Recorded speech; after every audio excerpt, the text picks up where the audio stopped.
Hi everyone, today let's talk about the debt ceiling deal, then we'll get into the economic factors, then we'll get into the charts, then we'll get into my positions and my thoughts going into the Tuesday session. If you like trading stocks and options and making money, definitely like and subscribe. I make videos like this every single day that the markets are open as well as Sundays, so make sure you hit the bell so you don't miss out on any future episodes. Welcome to the Portfolio Bulletin. Let's get started. So the White House and Republicans have reached a deal. They said it includes historic reductions in spending, and the president came out and said it represents compromise, meaning not everyone gets what they want. They say they've come to an agreement in principle, but there's still a lot of work to be done. That means they would be able to post the text of it today, and they would be able to finish voting on it by Wednesday, which is in line with the timeline that they put out previously. And then they went on their talking points. They say there's no new spending, no new taxes, but it's going to continue to stimulate the economy and help working class people. They said that there's 35 ultra-conservative members on the right that said they should go for a tougher deal, but as long as they've compromised and you can get some Democratic votes, then the two parties can come together and pass it.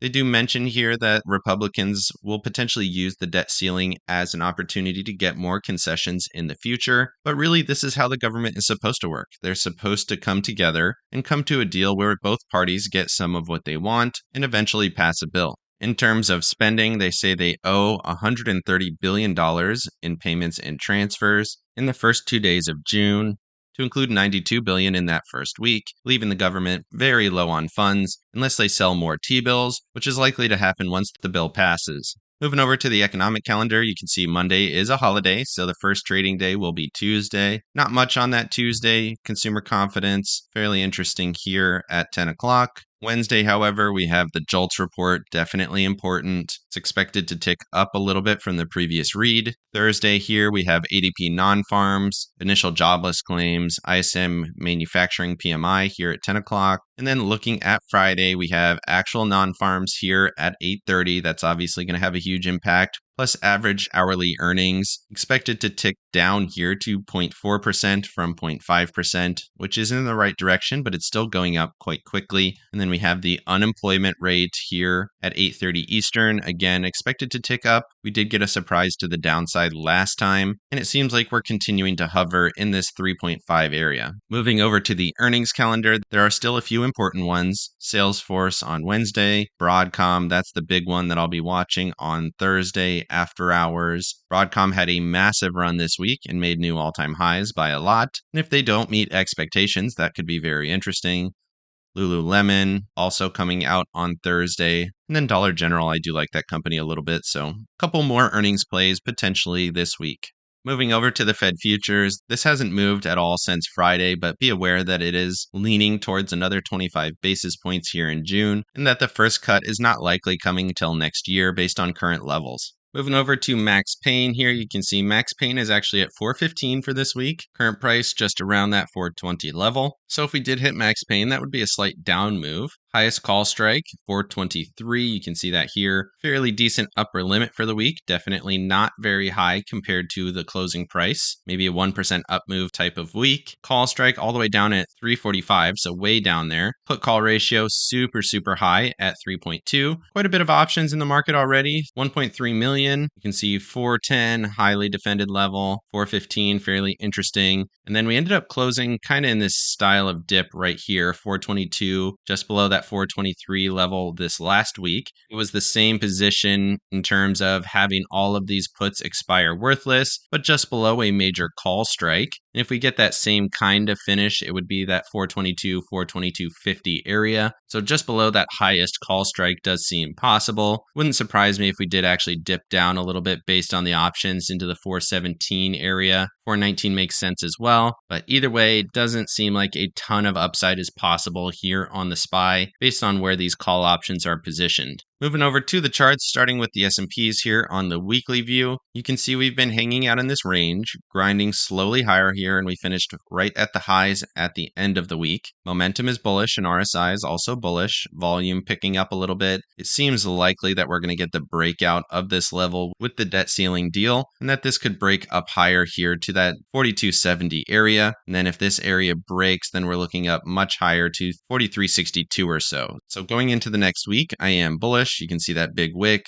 big finish at the end of the week. AI pushing everything higher, and it does seem like that can continue here. We're at resistance, but like I said, all the factors are bullish. Moving over to the daily chart here, you can see we're right at those previous highs, looking at 421.85 as the next resistance. And then there's quite a bit of open space to that next level at 428.59. We also have that major trend line sitting right in this vicinity, and it does seem like this is kind of a very shallow retrace style dip, and we've now rallied out of that and potentially looking to rally into the Tuesday session here. Again, looking at these previous highs, which would give you that third drive to a high that we talked about quite a few episodes ago at this point. But we're above this previous high, and you have to respect that this is likely to make a higher high pretty substantially versus this previous high in February. Moving over to the NASDAQ here, you can see we've broken out above all these major trend lines on the longer time frames. We're now in open space, potentially looking up to this previous trend line, the one that marked the August high here. We're just further down the trend and it's at a much higher level. That would also mean that we're taking out this March and April high around that 15,000 level, 15,100 or so. Overall, very, very bullish here. Taking out the August high, looking to that previous high in April. RSI overbought here, which is interesting.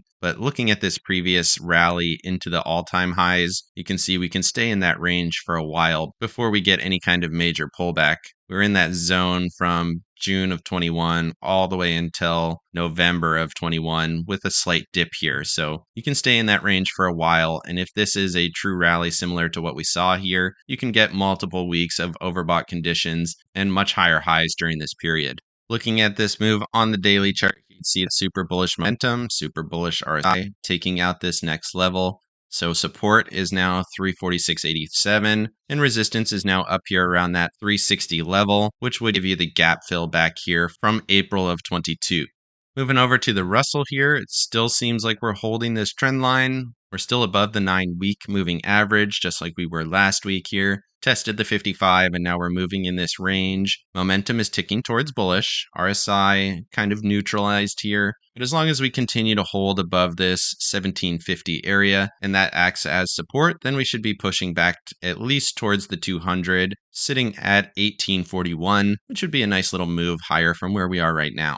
Moving over to the daily chart here, you can see we're above that 76 level. We're also above the 9 EMA and trending back towards the 200-day moving average up at 180.35. Looks like we're going to retest this previous resistance here, 179.17. RSI is bullish. Momentum is kind of neutral from Thursday's close to Friday. RSI looks bullish with a little bit lower volume, which is interesting. You would want to see that step up into the Tuesday session as we start to rally a little bit. That would be nice to see. So looking at 179 and then 180.35 to the upside here on the Russell. Moving over to the Dow on the weekly chart, we continue to move within this triangle, this lower level held going into the end of the week. And we're running out of time here before we get to the end of the wedge to see what happens. At this point, we are coming off a little bit of bullish momentum on the shorter time frames, potentially pushing back up this resistance at 339.39. And then just behind that, we have the major trend at 342. Momentum is still bearish, which is interesting. And RSI is basically neutral at 49.06.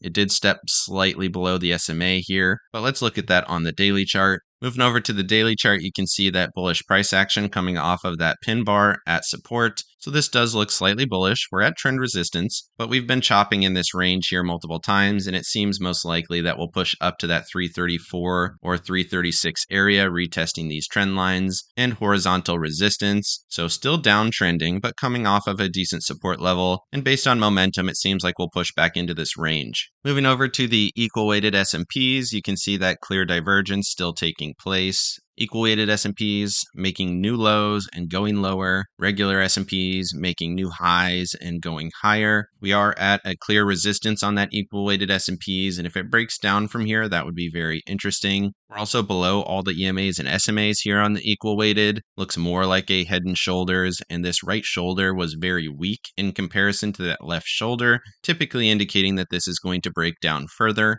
The equal weighted S&Ps have been rallying with the regular S&Ps, just usually much lower in terms of percentage, and then the drops have been more significant relative to the regular S&Ps, which means we're getting lower highs and lower lows here on the equal weighted S&Ps, and at this point I would expect to come down to 137.23 on the equal weighted, which is the same low here from March. We're below this triangle that I was watching now, marking the lows from October as well as those March lows. And if we don't gap higher here with the regular S&Ps, then I expect this resistance to hold and push back down to that 137. Moving over to copper divided by gold, you can see this ratio had been moving much lower with the S&Ps going much higher, but it does seem like we found a little bit of support here. You can see that inside green bar, a wick to the downside closing right at its highs. Might see this rally back into this range. It's holding this previous low from July as well, potentially pushing back up to the 9 EMA at 1952. We also have VWAP sitting at 20 here, and you have this highly traded zone up around that 2080 level. So if this starts to rally here and start to catch up a little bit with the S&Ps, that seems more interesting to me on the bull side. So I'll be watching this one closely. If we get a little bit more follow through, maybe start to take out some of these EMAs and SMAs, and we get a rally similar to what we saw here in July into August, and we start to catch up to the S&Ps, that might substantiate a little bit more bullishness across the equity markets. Moving over to the dollar with the S&Ps laid over top of it, I just wanted to highlight how typically these have an inverse ratio. You can see very clearly this example here from August of 22 down to October of 22. The S&P is moving lower, the dollar making topping formation here. And then as the dollar was falling, the markets were moving higher. Similarly here, you have the dollar going higher, dollar moving lower, moving higher. But now here in current times, you can see the dollar has had 3 weeks of bullish price action. And similarly, the S&Ps have had 3 weeks of bullish price action. So we're now moving in the same direction, which is definitely interesting and not something that we've seen recently. So watching this correlation going into the next week, I think will be interesting. Dollar breaks out from here, then we're looking up to that 105.50 area. And like I said on the S&Ps, I expect bullishness there as well. So this correlation might continue, and it's something that I plan to watch going into the next week and potentially longer.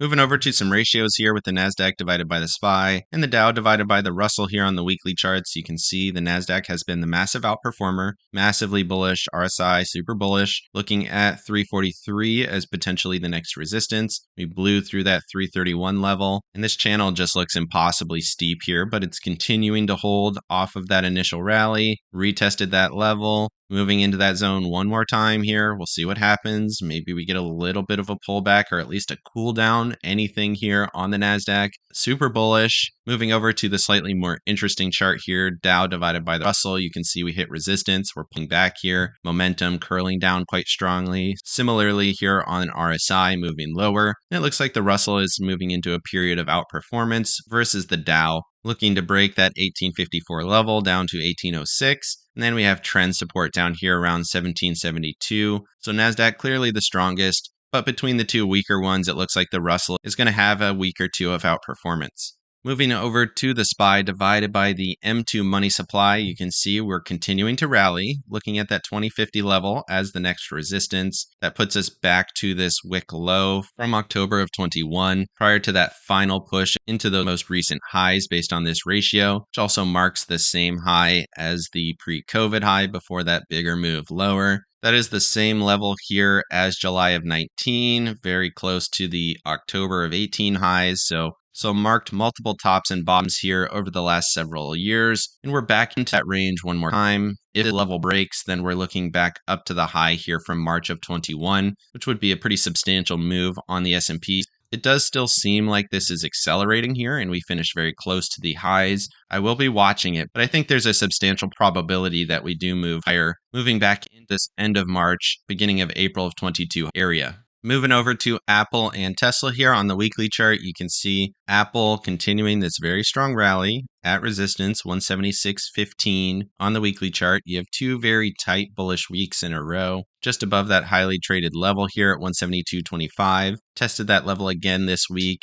And it seems like we're pushing back up to 178.58. That would be marking the highs again from that mid-April area, Momentum is cooling slightly. RSI still very bullish. And like I said, we're back into these previous ranges, fairly interesting resistance area off this very powerful rally. Tesla, on the other hand, moving into this clear resistance. It continues to make lower lows. This does seem like it's going to be a lower high setup, potentially pulling back, and you would like to see that establish a higher low versus this low from April of this year. And then you could start to be potentially looking to some higher highs. Then it would also look like a left shoulder head right type setup. Look for that neckline break, basically right where it is. And then you could start to look for a bigger push higher, potentially all the way up to 223.84. But right now, looking at it, you have to assume that this is going to set up as a lower high, pretty much right where it is, and start to break back down, in my opinion. Momentum and RSI are bullish, and everything in the short term is still bullish. It hasn't really shown any kind of weakness quite yet. So be patient here, but it is at clear resistance, and we've had consistent lower highs and lower lows. Also, zooming out here, don't forget this is still overall a downtrend, and that hasn't really broken quite yet.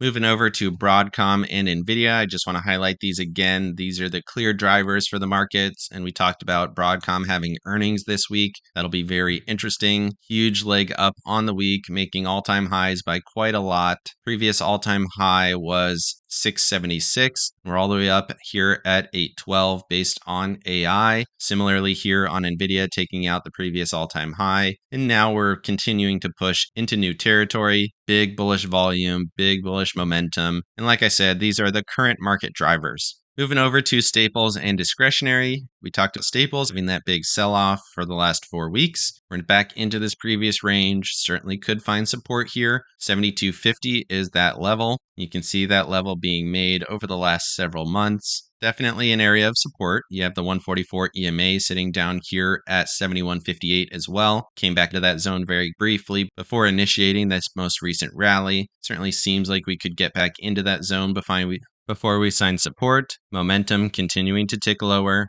Volume picking up on this week as RSI continued lower, so staples still looks weak. Did find a little bit of strength at the end of the week on the daily chart, which we talked about in the Friday video, but overall this still looks very weak in my opinion. Discretionary, on the other hand, looks quite strong. Weekly momentum, bullish. Weekly RSI looks nice. We're at that 200 SMA here, but it does seem like we're setting up to break higher. Looks very similar to the S&P's chart, closing close to its highs, potentially looking to break 153.90 up to 158. We're on that swing higher here, and at this point, this looks like a low, higher low wicks, and then we're pushing potentially up to the most recent high at that 158 level. Moving over to the sectors, I found this feature here on TradingView. You can look at the last month and which ones are the top performers. Obviously, semiconductors and technology have been at the top, followed closely by communications and consumer discretionary, holding up quite well also. Down here at the bottom, you have energy, consumer staples, healthcare, oil and gas, not looking so great. And then financials actually holding up just above all of those. We also have utilities down here. It's just stepped on by these other ones. So utilities basically in line with energy, semiconductors and tech leading to the upside.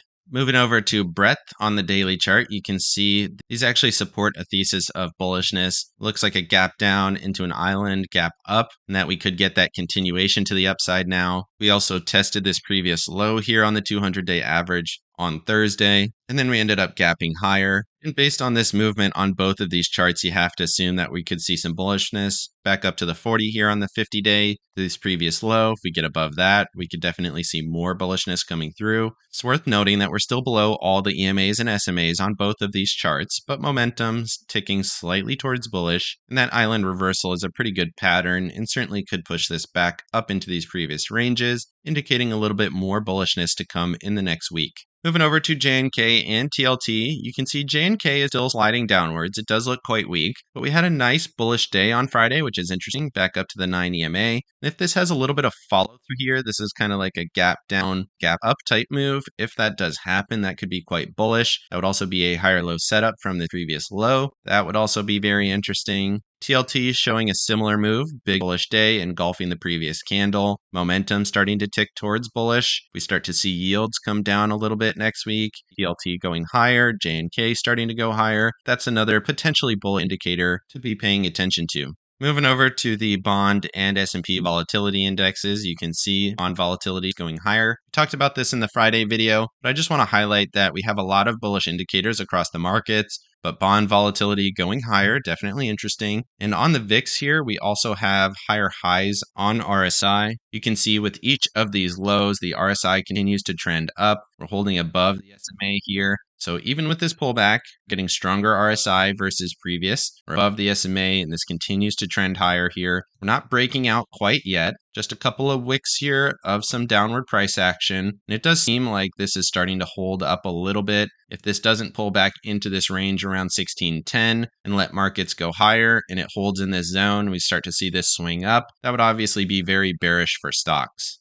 Moving over to my accounts, I definitely got squeezed on the NASDAQ rally. I was trading neutral a little bit more than I should have been, and I should have been bullish throughout the week. And you can see here going into the Tuesday session, I have all bullish positions on the IWM as well as the Qs. Everything looked very strong, and I do expect that to continue until we at least see some hesitancy from the markets, which is not what we're getting right now. It looks extremely powerful and continues to go higher. Let me know down in the comment section if you think the debt ceiling deal is done, or are they just trying to put on a good face? If it falls apart last minute, that obviously could be very bad for markets and definitely bad for the country. Otherwise, like and subscribe if you got any value out of this video, and make sure you hit the bell so you don't miss out on any future episodes. Of course, none of this is financial advice. This is all for entertainment purposes. Good luck in your trading, and have a great day.